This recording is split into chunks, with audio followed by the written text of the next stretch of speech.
जिम्मी को होश आ गया है, ये सुनकर मेरे होश उड़ गए। फोन बंद हो चुका था। एक नज़र हसन ने मुझ पर डाली, फिर नज़र बदल कर खड़ा हो गया। कहने लगा, मैं हॉस्पिटल जा रहा हूँ, तुम चलोगी? तो मेरा दिल बुझ के रह गया था। मैंने नहीं में सिर हिला दिया। मैं फौरन से बाहर निकल गया। पूरी रात मेरी इंतज़ार में गुजरी थी और ये भी सोचते हुए गुजरी थी कि अब मेरी ज़िंदगी का क्या बनेगा। हसन कुछ भी कर सकता है, लेकिन दोस्त के साथ बेवफाई नहीं करेगा। वो शायद मुझे इसलिए अपना रहा था कि उसे लगता था कि उसने मेरे साथ कुछ गलत कर दिया है, लेकिन अब क्यों अपनाएगा? मेरा दिल बैठा जा रहा था। रात के 4 बज रहे थे। मैं वापस आया था, मैं तब भी जाग रही थी। मुझे बार बार नजरें चुरा रहा था। कहने लगा, डॉक्टरों को यकीन नहीं आ रहा कि जिम्मी को होश आ गया है, लेकिन शुक्र है कि वे बिल्कुल ठीक ठाक है। फिर कहने लगा कि तुम्हें बहुत ही पूछ रहा था, बार बार नजरें मिलाता था, बार बार नजरें चुराता था। ऐसा लग रहा था ज़बरदस्ती मुस्कुराने की कोशिश कर रहा है। मैं उसके पास आकर खड़ी हो गई। मैंने कहा, हसन, मैं जिम्मी के साथ नहीं रह सकती। मेरी बात सुनकर वो कहने लगा, पागल हो गई हो क्या? हमारे दरमियान यही तय हुआ था। मैंने कहा, ये तुमने तय किया था, मैंने नहीं किया था। कहने लगा, जो भी हुआ था तुम उसकी अमानत थी और उसकी अमानत हो। सुबह मैं तुम्हें उसके पास ले जाऊंगा। बहुत ही पूछ रहा था वो तुम्हें। तुम्हारी आंखें तुम्हें देखने के लिए वो बहुत ही बेताब है। मेरा दोस्त तुम्हें मोहब्बत और करता है। मैं बिल्कुल उसके सामने आकर खड़ी हो गई। बार बार वह अपनी नजरें चुरा रहा था। मैंने कहा, मेरी तरफ देखो, लेकिन देख ही नहीं रहा था। मैंने कहा, हसन, मेरी तरफ देखकर कहो, क्या तुम मुझसे मोहब्बत नहीं करती? वो नजरें बदलते हुए कहने लगा, नहीं करता, दिमाग खराब है क्या तुम्हारा? मैं भला क्यों तुमसे मोहब्बत करने लगा? वे तो तुमने कहा था कि मैंने कुछ नशे में गलत कर दिया था। फिर जिम्मी को होश ही नहीं आ रहा था, इसलिए सोचा कि तुम्हें प्यासा नहीं छोड़ना चाहिए। और फिर माँ ने भी दिमाग खराब कर दिया था। बार बार तुम्हें मेरे सामने मलजूम जाहिर करती थी कि अगर जिम्मी को होश नहीं आया तो तुम्हारी ज़िंदगी बर्बाद हो जाएगी। पर शायद माँ की बातों में आ गया था, लेकिन अब तो सब्र ठीक हो गया है। ना मैंने कहा, लेकिन मेरे दिल की दुनिया बदल चुकी है। मेरे दिल में तुम हो जिम्मी, अब कहीं नहीं है। मेरी बात सुनकर कहने लगा, पागल मत बनो, मैं कभी भी तुमसे शादी नहीं कर सकता। मैंने कहा, फिर किससे करोगे? तुम्हारी अनम की तो मंगनी हो गई है। कहने लगा, तो क्या हुआ? क्या दुनिया में लड़कियां मर गई है या ख़त्म हो गई है? कर लूँगा किसी से भी शादी। वैसे भी मुझे कोई ऐसी तूफ़ानी मोहब्बत नहीं थी अनम से, लेकिन जिम्मी तुमसे बहुत ही मोहब्बत करता है। बार बार वे ये कहकर न जाने खुद को यकीन दिला रहा था या मुझे कि जिम्मी तुमसे मोहब्बत करता है। उसने तकिया उठाया और सोफे पर रख कर लेट गया। मैं भी बेड पर रोते रोते न जाने कब सो गई। सुबह आँख खुली तो कहने लगा, जल्दी से तैयार हो जाओ, हमें हॉस्पिटल जाना है। मैंने कहा, मुझे कहीं नहीं जाना, मुझे जिम्मी से मिलना भी नहीं है। कहने लगा, पागलपन मत करो, मैं कुछ भी सुनना नहीं चाहता, जाओ, जाकर तैयार हो जाओ। वो देखने के लिए बहुत ही बेताब है। मैं अपने दोस्त का इम्तिहान नहीं लेना चाहता। मैं कमरे से बाहर निकल गई, अपनी सास के पास जाकर रोने लगी। उन्हें सारी बात बता दी। ये सुनकर वे गुस्से में कमरे में आई। हसन से कहने लगी, ये क्या पागलपन शुरू कर दिया तुमने? कहने लगा कि क्या हो गया है अम्मा को? आपको पहले ही बता चुका था कि इससे निकाह सिर्फ जिम्मी के लिए किया है, ये मेरी और कुछ नहीं लगती। मेरी सास कहने लगी कि दोस्त की खातिर जान देना सुना है, माल देना भी सुना है, लेकिन मैंने कभी ये नहीं सुना कि कोई दोस्त की खातिर अपनी बीवी उसे दे दे। क्या बगैरत हो गए हो? अपनी इज्जत उसको दोगे? कहने लगा, माँ, आपको समझ क्यों नहीं आ रहा? मैंने सिर्फ इससे इसलिए निकाह किया था ताकि ये किसी और से शादी ना कर ले, ताकि ये जिम्मी का इंतज़ार कर सके। अब उसे होश आ गया है, मैं इसे तलाक दे दूंगा और फिर उसकी शादी जिम्मी से हो जाएगी। ये सुना था कि मेरी सास ने ज़ोर से थप्पड़ उसके मुंह पे पर मारा। कहने लगी, कभी भी ऐसा नहीं होने दूंगी, लेकिन वह अपनी बात पर अटल था। कहने लगा, यही करूँगा मैं आपसे, जो होता है आप कर ले।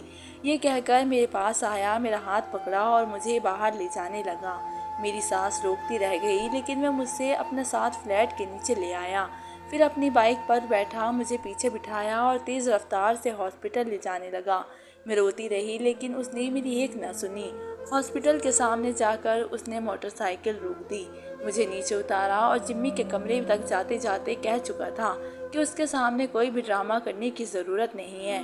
डॉक्टर ने अभी ये भी कहा है कि उसे कोई भी परेशानी वाली खबर नहीं सुनानी, वरना वे फिर से कोमा में जा सकता है। और देखो, अगर इस बार उसे कुछ हुआ तो मैं तुम्हें नहीं छोड़ूंगा। मैंने यही कहा था कि मैं यही चाहती थी कि तुम मुझे कभी भी ना छोड़ो। क्यों छोड़ रहे हो मुझे? मैं कोई बाजार से बिकने वाली चीज़ तो नहीं हूँ जिसे तुम अपने दोस्त की अमानत के तौर पर खरीद लो और जब तुम्हारे दोस्त को होश आया तो उसे दे दो। जीती जागती इंसान हूँ मैं, मेरे अंदर भी दिल है, जज्बात है। कहने लगा, कल तक यही दिल और यही जज्बात जिम्मी के लिए थे और वक्ती तौर पर मेरे लिए हो गए थे। जब उसकी बीवी बन जाओगी तो दोबारा उसके लिए हो जाएगी। खुदा के लिए मेरे दोस्त की खातिर मुझे भूल जाओ तो ही अच्छा होए। मुझे ऐसे लगता जैसे उसकी आवाज़ में नमी का असर हो। वे मुझे कमरे के अंदर ले गया। सामने जिमी बैठा हुआ था। मुझे देखकर उसके चेहरे पर मुस्कुराहट फैली थी। पता नहीं क्यों मैं उसके पास जाने से हिचकिचा रही थी। मैं कमरे में दाखिल हो गई। हसन ने मेरा हाथ छोड़ दिया। मैं कभी हसन को देख रही थी तो कभी सामने बैठे जिम्मी को, जो मुझे अपने पास बुला रहा था। आखिर रामा खरा कदम उठाते हुए मैं उस तक पहुंची थी। फौरन से उसने मेरा हाथ पकड़ लिया। कहने लगा, माही, शुक्र है तुम आ गई। जानती हो, जब से मुझे होश आया है सिर्फ तुम्हें देखने के लिए बेताब था। मुझे तो लगता था कि जब तुम्हारे मेरे होश में आने की खबर मिलेगी तुम दौड़ी चली आओगी। जानती हो, पूरी रात मैं नहीं सोया, बार बार दरवाजे की तरफ ही देखता रहा था कि तुम कब आओगी। अब आओगी और तुम्हें देखोगे। सुबह भी गुजर गई, अब आ रही हो। अपने चाहने वालों को इतनी आजमाइश नहीं देते। जिम्मी की भी यही बातें मुझे, जिसकी कल तक मैं दीवानी थी लेकिन आज मेरे लिए बिल्कुल गैर अहम हो गई थी। जान मेरी उस वक्त निकली जब जिम्मी कहने लगा, हसन प्लीज़ तुम कमरे से बाहर चली जाओ, मैं सिर्फ माही के साथ बातें करना चाहता हूँ। मेरा हाथ उस पल जिम्मी के हाथ में था। उसकी बेताब नज़र मुझ पर टिकी हुई थी और मैं पलटकर उस संग के दिल को देख रही थी जो दोस्त की खातिर मेरी मोहब्बत को बिल्कुल फरामोश कर गया था। अपनी आंखों में आने वाली नमी को साफ करता हुआ वे कमरे से बाहर चला गया। जाते वक्त दरवाज़ा भी बंद कर दिया और मुझे लगा जैसे मेरा दिल बंद हो चुका है। अपना आप दो हाथों का खिलौना लगने लगा। उसे एक दोस्त ने खेला, दूसरे को थमा दिया कि जाओ अब तुम दिल बहला लो। और क्या ही थी, मैं बार बार अपना हाथ जिम्मी के हाथ से छुड़वाने की कोशिश कर रही थी। मेरा ज़मीर मुझे मालामाल कर रहा था कि तुम अब सिर्फ हसन का हक है, जिम्मी का नहीं। मुझे अपने हाथ में ये सिर्फ और बिल्कुल कुल गैर अहम लग रहा था, बेमानी लग रहा था। उसकी मोहब्बत भरी बातें मुझे फिजूल सी लग रही थी। मेरा ध्यान कमरे से बाहर खड़े हसन की तरफ था। मैंने खुद देखा था उसे अपनी आंखों की नमी साफ करते हुए। उसका मतलब उसके दिल में कहीं ना कहीं मैं थी। काफ़ी देर जिम्मी मुझसे बातें करता रहा, आपने एक्सीडेंट के बारे में बताता रहा, मुझसे भी पूछता रहा, लेकिन मैंने ठीक से उसे कोई जवाब नहीं दिया था। कहने लगा, तुम्हें क्या हो गया है? मुझे लगता है तुम्हें अभी भी यकीन नहीं आ रहा कि मैं होश में आ गया हूँ। मैंने कहा, हाँ शायद अभी भी यकीन नहीं आ रहा। कहने लगा, बस अब मुझे और इंतज़ार नहीं करना, मैं बहुत ही जल्द तुम्हारे घर रिश्ता लाना चाहता हूँ। मैंने उसे कोई जवाब नहीं दिया। मैंने कहा, जिम्मी मैं फिर तुमसे मिलने आऊँगी, अभी मुझे बहुत ही ज़रूरी काम है, मुझे घर जाना है। कहने लगा, मेरे पास तुमसे बातें करने के लिए ढेरों बातें हैं। आज तुम कहीं नहीं जाओगी, बस यहाँ बैठो मेरे सामने, बस बैठी रहो, तुम्हें जी भर के देखना चाहता हूँ। उसका मुझे देखना मुझे खुशी नहीं बख्श रहा था, बल्कि एक अजियत और कर्ब में मुब्तला कर रहा था। मैं उसे कैसे बताती कि मेरा दिल अब सिर्फ हसन के नाम पर धड़कने लगा है। बड़ी मुश्किल से अपनी जान छुड़वा कर मैं कमरे से बाहर आई और कमरे से बिल्कुल बाहर हसन खड़ा था। जैसे ही मैं कमरे से बाहर आई, बड़ी तेज़ी से मेरी जानिब लपका। कहने लगा, माई। मैंने उसे कोई जवाब नहीं दिया। रोते हुए तेज़ी से कॉरिडोर के बैरून दरवाजे की जानिब जाने लगी। हॉस्पिटल से बाहर सीधा उसकी बाइक के पास जाकर खड़ी हो गई। जब मेरे पास पहुंचा तो मैंने कहा, मुझे घर जाना है। उसने जैसे ही बाइक स्टार्ट की, मैं उसके पीछे बैठ गई। मुझे घर पर उतार कर वे अपने ऑफिस चला गया। मैं ऊपर आई तो रो रो कर अपनी सास को कहने लगी कि मैं नहीं रहना चाहती जिम्मी के साथ, आप हसन को समझा दे। वो कहने लगी, तुम फिक्र मत करो, आता है तो मैं बात करती हूँ, उससे शादी कोई मजाक थोड़ी है। रात को जब वापस आया तो बहुत ही चुपचाप सा था और था भी बहुत ही संजीदा। उसकी वालिदा ने जब उससे बातें करनी चाहिए तो कहने लगा, माँ प्लीज़ मुझे कुछ नहीं सुनना, मैं आपकी कोई भी बात नहीं मानूंगा। आप मुझे घर से निकालने की धमकी मत दीजिएगा। मैं वाकई घर से चला जाऊंगा और दोबारा इस मौजू पर मुझसे बात ही मत करना, वरना मेरा मरा हुआ मुंह देखोगी आप। ये सुनकर मेरी सास चुप सी हो गई थी। कहने लगा, मेरे खून में गद्दारी नहीं है, अपने दोस्त से कभी भी बेवफाई नहीं कर सकता। ये जानती थी कि मैंने इससे निकाह क्यों किया है। ये जानती थी कि जिम्मी को होश आएगा तो उसके मुकाबिल के हम सफ़र वही होगा। अगर वे इसके बावजूद भी उसने कोई और ख्वाब सजाए है तो मेरा इसमें कोई कसूर नहीं है। ये कहकर वे कमरे से चला गया। मेरी सास भी रो रही थी। कहने लगी, यही अपनी हरकत से बाज नहीं आएगा। मैं जानती हूँ एक बार ठान लेता है तो वह घर गुजरता है। फिर कहने लगी, मैं तुम्हारी कोई भी मदद नहीं कर सकती। मैं चुपचाप अपने कमरे में आ गई। उस वक्त वह जग से गिलास में पानी डालकर पी रहा था। मुझे देखकर कहने लगा, सुबह अपना सामान पैक कर लेना, तुम्हें तुम्हारे घर छोड़ आऊँगा और बहुत जल्द तुम्हें इस रिश्ते से भी आज़ाद कर दूँगा। ये सुनकर मैं उसके पास आ गई, उसके हाथ से पानी का गिलास लिया और साइड टेबल पर पटक के रख दिया। मैंने कहा, खड़े हो। मेरी बात सुनकर मुझे हैरत से देखने लगा, फिर खड़ा हो गया। मैंने कहा, हसन मेरी तरफ देखो और कह दो कि तुम मुझसे मोहब्बत नहीं करते। मैंने सुना है आंखें कभी झूठ नहीं बोलती। अब अगर सच में तुम्हें मुझसे मोहब्बत नहीं है तो दे देना तलाक मुझे, लेकिन मेरी ज़िंदगी पर मेरा इख्तियार है। तुम मुझे नहीं रखना चाहते मत रखो, लेकिन बाखुदा मैं जिम्मी से फिर भी शादी नहीं करूँगी। मेरी बात सुनकर वह मुझे गुस्से से देखने लगा। कहने लगा, शायद तुम भूल रहे हो, अगर मैं ज़बरदस्ती तुमसे निकाह कर सकता हूँ तो तुम्हारा निकाह जिम्मी से भी करवा सकता हूँ। मैंने कहा कि क्या करोगे तुम? बंदूक तानोगे, मुझे गोली मारोगे? मुझे वैसे भी मर चुकी हूँ। इस बार तुम्हारी बंदूक से मुझे कोई खौफ नहीं आएगा। चला देना मुझ पर गोली, तुम्हारे अलावा किसी और के होने से बेहतर है कि मैं मर जाऊँ। मेरी बात सुनकर उसने झांक कर मेरी आंखों में देखा था। मेरी आंखों में अपनी मोहब्बत देखकर कुछ पल के लिए वह नजरें हटा नहीं पाया था, लेकिन फिर एकदम से उसने अपनी आंखें बंद कर ली। मैंने कहा, मैं जानती हूँ तुम मुझसे मोहब्बत करते हो, लेकिन सिर्फ दोस्ती के इख्तियार में और दोस्ती के खातिर ये सब कर रहे हो। क्यों कर रहे हो हसन? तुम कहने लगा, मैं तुमसे मोहब्बत नहीं करता। उसकी आवाज़ में दम नहीं था, आंखों में बार बार नमी आने लगी थी।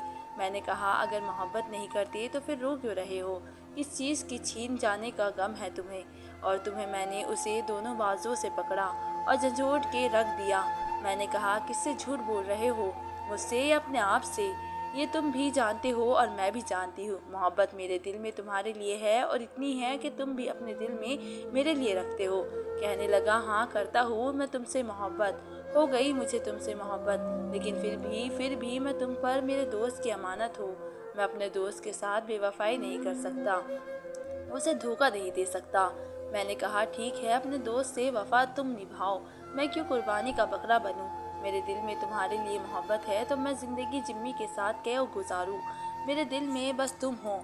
मैं क्यों जिम्मी के साथ एक ऐसा रिश्ता निभाऊं जिसमें मैं उसके साथ इंसाफ नहीं कर सकती? मैंने कहा, हसन तुम मुझे बस सच बता दो कि तुमसे मुझसे निकाह कर लिया है। उससे कह दो कि हम एक डोर में बंध चुके हैं जो बहुत ही मजबूत है, जो पाकिज़ा रिश्ता है। वे यकीनन इस बात को समझेगा। कहने लगा, डॉक्टर ने सख्ती से मना किया है कि उसे कोई भी जहनी तकलीफ में मुब्तला नहीं करना। तुम इतनी बात समझ क्यों नहीं आती? अगर उसे कुछ हो गया तो मैं खुदों को माफ़ नहीं कर पाऊँगा। फिर मुझसे कहने लगा, अगर तुम वाकई मुझसे सच्ची मोहब्बत करती हो तो प्लीज़ भूल जाओ मुझे और खुदा के लिए जिम्मी को अपना लो। मैंने कहा, तुम्हें ये सब बहुत ही आसान लग रहा है, मेरे लिए ये नामुमकिन है। कहने लगा, अगर तुम्हारी मोहब्बत सच्ची है, वाकई तुम मुझे चाहा है, तो ये तुम ज़रूर करोगी। तुम्हें अपनी उस मोहब्बत का वास्ता। ये कहकर वे कमरे से बाहर जा चुका था। मैं बेड पर बैठकर रोने लगी। पूरी रात वे कमरे में वापस नहीं आया। सुबह तक मैं अपना सामान पैक कर चुकी थी। उसने मुझे मेरे मायके छोड़ दिया। मुझे देखकर मेरे माँ बाप परेशान हो गए। मुझे से आने की वजह पूछने लगे। कहने लगे, क्या हुआ बेटा, काफ़ी दिन हो गए थे, मैं आपसे मिलने नहीं आई थी, इसलिए सिर्फ मिलने के लिए आई हूँ। चली जाओगी कुछ दिन में? मैं सोच चुकी थी कि हसन के अलावा किसी और को अपनी ज़िंदगी में शामिल नहीं करूँगी, जिम्मी को भी नहीं। इससे पहले कि हसन मुझे कोई और फैसला सुना दे, मेरे दिमाग में बस एक ही तरकीब आई थी जिससे मैं अपना रिश्ता भी बचा सकती थी और सब कुछ ठीक भी कर सकती थी। इसलिए मैं शाम को जिम्मी से मिलने चली गई। उस वक्त हसन भी वहाँ मौजूद था। मैंने हसन को बिल्कुल नज़रअंदाज किया और जाकर जिम्मी के पास बैठ गई, उसके बेड पर बिल्कुल उसके करीब, और उसका हाथ अपने दोनों हाथों में थाम लिया। मैंने कहा कि अब कैसी तबीयत है तुम्हारी? तो वो कहने लगा कि तुम आ गई हो तो बिल्कुल ठीक हो जाऊंगा, बल्कि चंद दिन में मैं यहाँ से डिस्चार्ज भी हो जाऊंगा। मेरा हाथ उसने अपने हाथ में लेकर ज़रा सा दबाकर कहा था। कहने लगा मैं तुम्हारी ही बातें कर रहा था हसन से। फिर कहने लगा तुम्हें पता है अनम ने अच्छा नहीं किया हसन के साथ, बेवफाई की है और मुझे बेवफा औरतें बुरी लगती है। मैंने कहा कि क्या किया है अनम ने? तो कहने लगा किसी और से मंगनी कर ली है। तुम जानती हो ना हसन कितनी मोहब्बत करता था उससे। मैंने कहा अच्छा वाकई? फिर मैंने हसन की तरफ देखा। मैंने कहा तुम वाकई अनम से बेहद मोहब्बत करते थे? उसने कोई जवाब नहीं दिया। मैंने कहा मुझे नहीं लगता कि हसन ने अनम से मोहब्बत की थी, शायद वे वक्ती पसंदगी थी। अगर वाकई मोहब्बत होती तो अनम को किसी और का होने नहीं देता। मैंने कहा तुम्हारा ये दोस्त बहुत ही खुदगर्ज है, इसे किसी से भी मोह मत नहीं है। ये बहुत ही शायद अपने आप से मोहब्बत करता है, अपने असूलों से मोहब्बत करता है, अपने सीने में पत्थर का दिल रखता है। मेरे दिल में जो आ रहा था मैं उसे सुना रही थी और वह खुद टुक मुझे देख रहा था, एक लफ्ज़ नहीं कह रहा था। जानता था मैं अपनी सारी कड़वाहट निकाल रही हूँ। जिम्मी कहने लगा तुम्हें क्या हुआ, क्यों इसको बुरा भला कहे जा रही हो?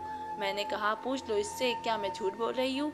ये इतना खुदगर्ज इंसान है, अच्छा हुआ जो अनम ने किसी और के हक में फैसला सुना दिया। जिम्मी कहने लगा मेरा दोस्त ऐसा नहीं है, अपने कॉल का पक्का है और अपने उसूल का पक्का है, बहुत अच्छा है। ये कहकर जिम्मी ने मेरा हाथ पकड़कर अपने लबों पर लगाया था। ये देखकर हसन ने अपनी दोनों मुट्ठियां भींची थी। मेरा चेहरा सुर्ख होने लगा था और उसकी हालत देखकर मुझे बहुत ही अच्छा लग रहा था। फौरन से खड़ा हो गया और कमरे से बाहर जाने लगा। मैंने कहा हसन तुम कहाँ जा रहे हो? बैठो ना, क्या हुआ? तो कहने लगा मुझे कुछ काम है, जाना है।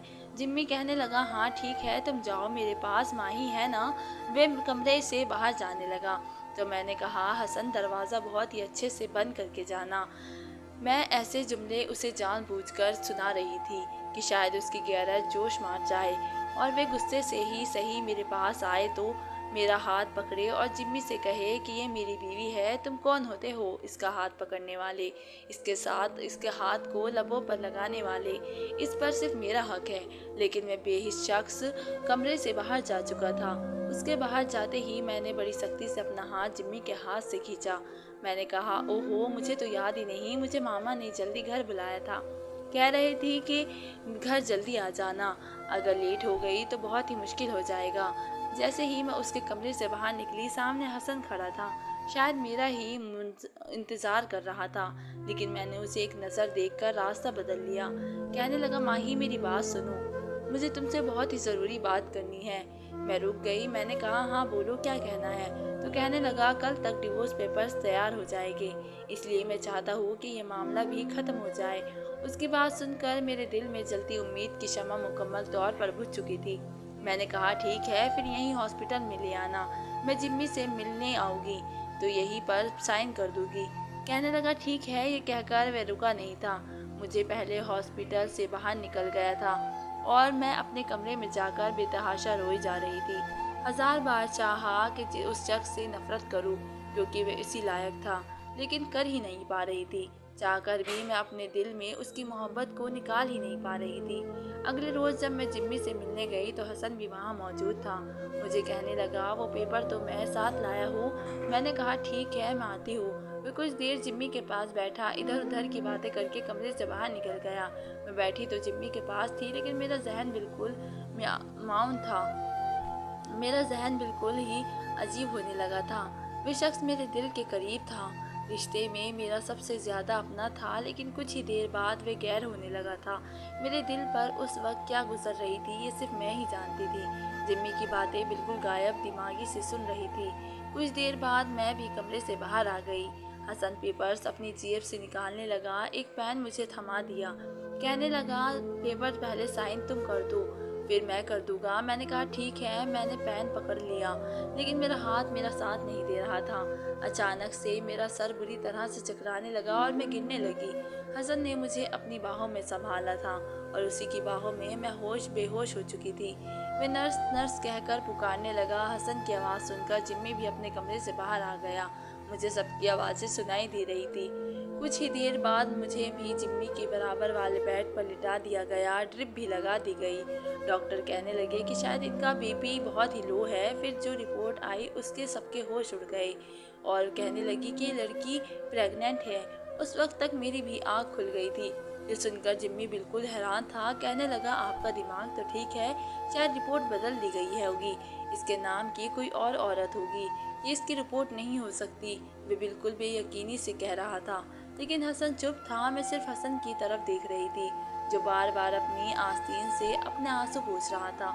लेडी डॉक्टर कहने लगी मैं सच कह रही हूँ, ये इन्हीं की रिपोर्ट है और ये प्रेग्नेंट है। इनका हस्बैंड कौन है? तो कहने लगा कैसे मुमकिन है, इसकी तो अभी शादी ही नहीं हुई है। ये सुनकर लेडी डॉक्टर चुप सी हो गई और कहने लगी मुझे नहीं पता कि ये अनमैरिड है, लेकिन ये इन्हीं की रिपोर्ट है और ये बिल्कुल सच्ची है। ये कहकर वे कमरे से बाहर चली गई। मैं उठकर बैठ गई। जिम्मी मुझे बड़ी गहरी नज़रों से देख रहा था और मैं नज़रें चुरा गई। मैं बार बार हसन को देख रही थी और वे शर्मिंदगी से नज़र झुकाए हुए था। जब मैं अपने बेड से उठी तो वे मेरे पास आकर खड़ा हो गया। कहने लगा माही, मैं ये सब क्या है? मैं क्या जवाब देती? मैं बस हसन को देख रही थी। कहने लगा मुझे बताओ ये सब क्या है? मुझसे मोहब्बत करते हुए तुम कैसे किसी और के साथ गुनाह कर सकती हो? मैंने कोई जवाब नहीं दिया तो कहने लगा तुम्हें शर्म नहीं आई ये सब करते हुए? मैंने कहा मुझसे गलती हो गई। उसने एक जोरदार थप्पड़ मेरे मुंह पर मारा और कहने लगा बज़ात लड़की, अच्छा हुआ मुझे तुम्हारी हकीकत का इल्म हो गया। मैं तो यही समझ रहा था कि तुम शरीफ खानदान की लड़की हो। मैंने कहा क्या तुम मेरी इतनी सी गलती माफ़ नहीं कर सकते हैं? मेरा इसमें कोई कसूर नहीं है। और वह कहने लगा कसूर तुम्हारा था या नहीं, मैं कभी भी ऐसी लड़की को अपना ही नहीं सकता जो पहले से ही कहीं और मुंह काला कर चुकी हो। किसी और का गुनाह तुम मेरे पल्ले बांधना चाहती हो। उसका सख्त लहजा हसन बड़ी हैरत से देख रहा था।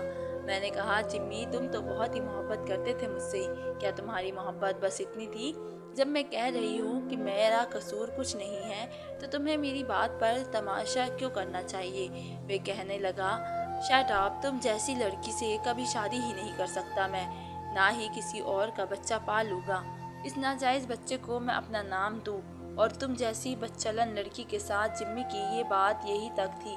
जब हसन मेरे पास आ गया, जिम्मी से कहने लगा बस बहुत हो चुका, खबरदार जो तुमने माही को बदचलन कहा। वे बदचलन नहीं है और ना ही वे बदकिरदार है। कहने लगा तो फिर किसका बच्चा पाल रही है ये?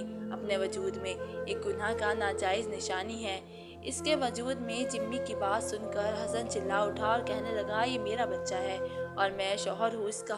खबरदार जो अब मेरे बच्चे को नाजायज़ कहा। तो ये सुनकर जिम्मी चुप सा हो गया। कहने लगा ये तुम्हारी बीवी है हसन? तो कहने लगा तुम कोमा में जा चुके थे। डॉक्टर तुमसे बिल्कुल नाउम्मीद हो चुके थे, इसलिए माही की मंगनी किसी और से हो गई। लेकिन मैंने गलती की कि मैं ये समझता रहा कि तुम माही से बेतहाशा मोहब्बत करते हो, उसके बगैर नहीं रह सकते। इसलिए मैंने माही को ज़बरदस्ती मजबूर करके अपने निकाह में ले लिया ताकि वे किसी और से शादी ना कर सके। वे मेरे घर में तुम्हारी अमानत के तौर पर रहती रहे ताकि जब तुम्हें होश आ जाए तो मैं इसे तलाक दे दूँ और ये तुमसे शादी करे। हमारे बीच में जो कुछ हुआ वे महज एक इत्तेफाक था। मुझे दोस्तों ने जूस में नशा डाल के दे दिया था, इसलिए मैं नहीं जानता था कि मैंने रात को माही के साथ नशे की हालत में क्या किया है। वे मेरी बीवी थी और हमारा रिश्ता नाजायज़ नहीं था। वह अभी भी मेरे निकाह में है और मैं तुम्हारे खातिर उसे तलाक दे रहा था क्योंकि मुझे ऐसा लगता था कि तुम माही से बेतहाशा मोहब्बत करते हो, उसके बगैर रह नहीं सकते। लेकिन अब समझ में आ गया है कि तुम्हारी मोहब्बत कितनी सतवी और सावित्री है। जो मोहब्बत करते हैं महबूब के हर ऐब को छुपा लेते हैं और उसे बदकिरदार और बदचलन नहीं कहते। यह कहकर हसन ने मेरा हाथ पकड़ा और मुझे वहाँ से बाहर ले गया। मेरे सामने डिवोर्स के पेपर फाड़ कर फेंक दिए, मुझे अपने घर ले गया। मुझे वे सब कुछ याद दिया कि जिसका मैं हक करती थी, अपनी मोहब्बत, अपनी चाहत और अपनी वफा। अब आप ये सोच रहे होंगे कि मेरी रिपोर्ट में प्रेगनेंसी पॉजिटिव कैसे हो सकती थी, जबकि हसन ने तो मुझे छुआ ही नहीं था। और उस रात हमारे बीच में कुछ हुआ भी नहीं था। तो किस्सा कुछ यूँ है कि मैंने जिम्मी हॉस्पिटल की एक लेडी डॉक्टर से मिन्नत की थी। मैंने उससे कहा था कि मैं अपने पति से बहुत ही मोहब्बत करती हूँ, लेकिन वह मुझे छोड़ना चाहता है क्योंकि वह समझता है कि उसका दोस्त मेरे बगैर मर जाएगा। मुझे सिर्फ थोड़ा सा ड्रामा करना है जिसमें वह मेरा साथ दे। उस लेडी डॉक्टर ने मेरा साथ दिया था और ये राज मैं सिर्फ आपको बता रही हूँ। हसन को अभी तक इस बात का इल्म नहीं है और ऊपर वाले ने भी मेरी बात की लाज रख ली थी। हसन से ताल्लुकात बहाल होते ही फ़ौरन से मैं उम्मीद से हो गई थी। अगर मैं ये ड्रामा ना रचाती तो रो रही होती, लेकिन कभी कभी इंसान अपनी अकल इस्तेमाल कर ले तो बहुत से मसाइल का हल आज भी है। आपका क्या ख्याल है? तो दोस्तों, आपको मेरी कहानी कैसी लगी मुझे कमेंट बॉक्स में ज़रूर बताएं। मिलते हैं एक नई वीडियो के साथ, तब तक के लिए धन्यवाद।